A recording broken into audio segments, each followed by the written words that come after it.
Restoration movement. Oba Osejimin Adefumi Adelabu Aladahono the first.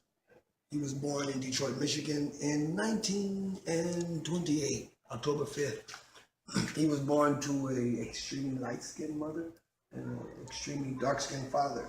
And his mother always instilled in him that no matter how the family looked in their appearance, they were always African. Even though my grandmother couldn't get food stamps because they said she was white, and white people don't get food stamps. But she always reminded her children that they were African. No matter how they looked, she reminded them, y'all descendants of kings and queens.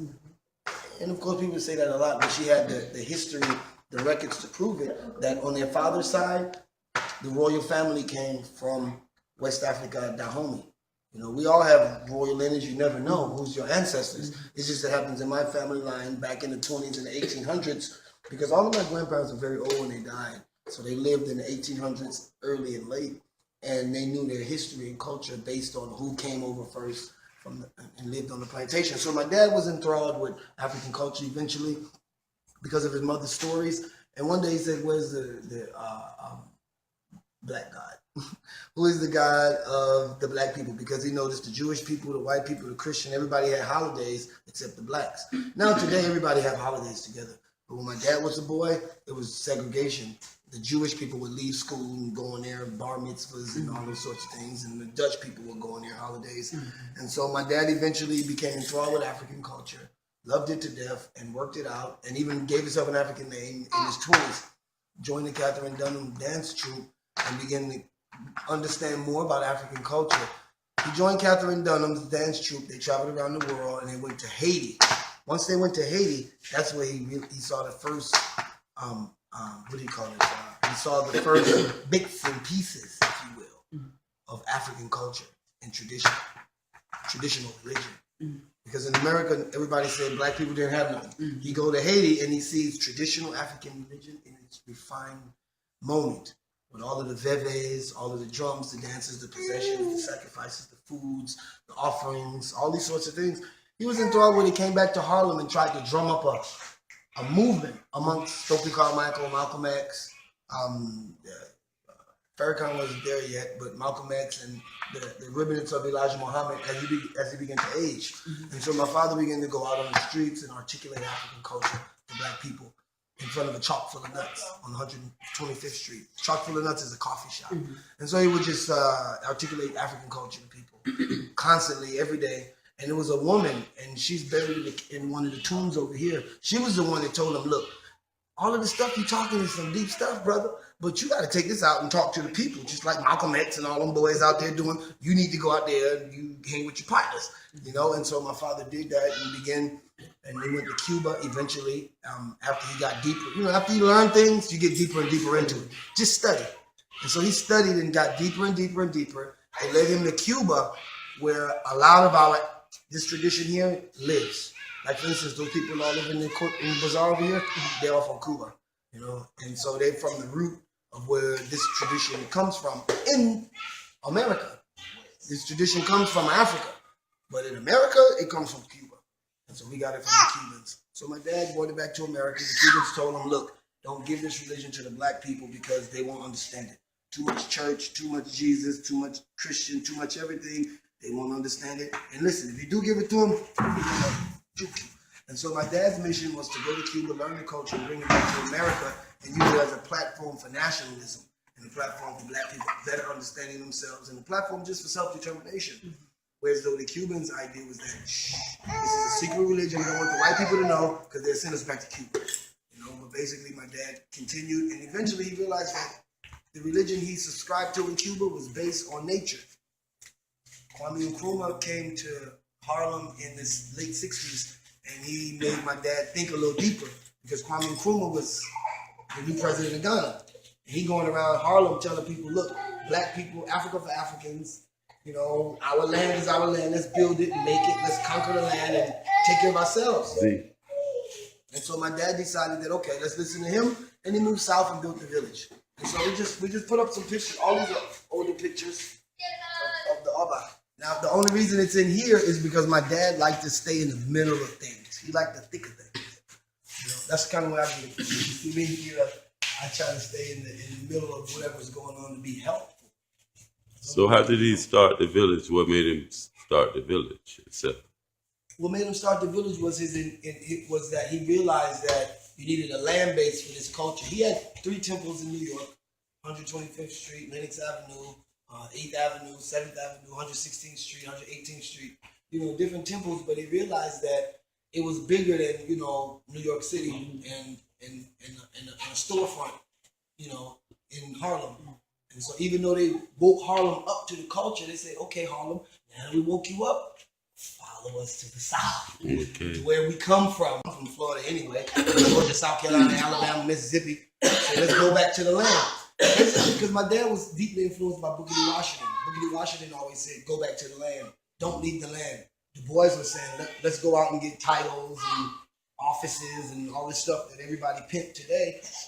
Booker T. Washington, which my father followed, was about going back to the land, feeding yourself, clothing yourself, housing yourself, everything for yourself. Case in point, Booker T. Washington made Tuskegee University today what it is. Tuskegee University started as 3 benches and a mud hole with no roof, no nothing. That's Tuskegee. That's what Booker T did. He was from the ground up. All these other cats was from the sky to heaven. And so my dad was a Booker T. Washington. Booker T. Washington influenced him, so, and Marcus Garvey and Malcolm X. So he both. Okay. So what about the dashiki and your father introducing the dashiki? He introduced the dashiki to North Americans back in the 50s. It's primarily when he had the first African-American parade with African drums and things like that. In the modern time, he staged this parade in Central Park in 1957. They called it African Freedom Day. Today it's called African American Day Parade. Basically, he was down mounted on horseback, parading through Central Park and putting up flags and carrying things and dressed in African clothes and dashikis. People didn't know what dashikis were. My dad said a young man walked up to him and said, "Are y'all Arabian?" And he said, "No, son, we're African." And the man was perplexed, like, "What the hell is that?" Y'all look like Arabian, even though the culture is similar, African culture and Arabian culture, because they always coexisted. However, his point was that African people didn't know their culture when they saw it. So he said, okay, he went to manufacture dashikis out of sheets, cloths, anything he could find. And if he couldn't sell it, he'd give it to the people. Like, put it on. And black people in New York, you take a guy off the street. Remember, people that come into this culture are not your bourgeoisie. You're not going to get the mayor and the lawyers to doing it. You get the guys off the street. You put a dashiki on them, they bums. You put a dashiki on them, they're a chief. Now they're like, oh my God. A lot of men came into the culture like that. Just by my dad giving them a dashiki, they go home and look in the mirror. Oh, snap. It happens. And they now are part of the cultural restoration movement.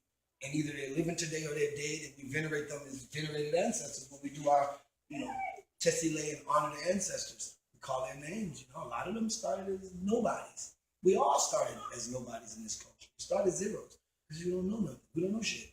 We're just American, full of shit, full of the plantation. And so we build up. Once you learn your ancestral culture, that's the start of building up. No matter what you got, and all the other stuff is beautiful, but your ancestors, you got to build it up. Use that direct connection, and then we can understand the world and the rest of the people. I'm everything. I tell people all the time, I'm Christian, Buddhist, Islam, I'm Judas, I'm Buddhist, I'm all of them. Only because I know my culture and I'm comfortable with my culture, I can explore everything, because once you explore it, they all the same thing. It's just the fanatics start wars and stuff like that. Okay, that's with them. But however, my dad was about peace, building a community, and making a monastery for African stuff to go. I say it like that, African stuff to go. Because African people got religion, dance, song, the kids playing football, pushing the stroller, people just talking. They go on the ancestors, the drums, the food, dances, the moonlight, starlight, understanding of the universe, the earth, the trees, the flowers. So many pieces that work with each other. And you ain't got to go to no Bible and get too deep. No, these pieces is right there, because we venerate the trees and the dirt. You're standing on the dirt and the trees is right there. If you want to see God, go hug a tree. Can I ask you a question? With all the killing going on between young black men killing each other, not even police killing, what do Oyotunji have to offer for men, young men? Well, what Oyotunji has to offer for young men, especially in the light of the recent high publication and publicization of the killings by, police officers themselves. Black people kill a lot of black people too. The idea is that unless you're educated, there's no end to human stupidity until they are educated out of the rut. There's never been no advancement in human society unless there's been education out of the rut. You can't hold your cell phone and all these things that do not, well, smartphone now. It used to be a cell phone, and then it was a PCS, and it was all these things. The point I'm trying to make is that there's no education and there's nothing until you understand technology, and not just technology like how things work, but technology of society, and you understand history. So once you can understand history and it's articulated to you, you never want to repeat it. If the young youth were taught the story, they wouldn't repeat it. And by repeating it, I mean that instead of the white people killing them, we just kill ourselves. So Oyotunji offers a platform. If you want to come, yes, it's going to be difficult. And if you're BSing yourself, by BS, I mean bad science. If you have bad science within yourself, then the trees will expose you. And you got to deal with the trees. You think you got to deal with the people, but it's really the trees. And so Oyotunji offers a platform to grow. And if you chew it with great intentions, the trees, the dirt, the crabs, the fish, the sky, the rain, everything will support you in that. Now, mind yourself, because you have to, if you want to join or be a part of anything comfortably and make it work, then we have to get out of ourselves. We have to understand it's about the greater good of the whole, and that takes time. So Oyotunji is just a platform. It's a laboratory whereby you can discover yourself, and when you decide that you discover what you needed, okay, bye.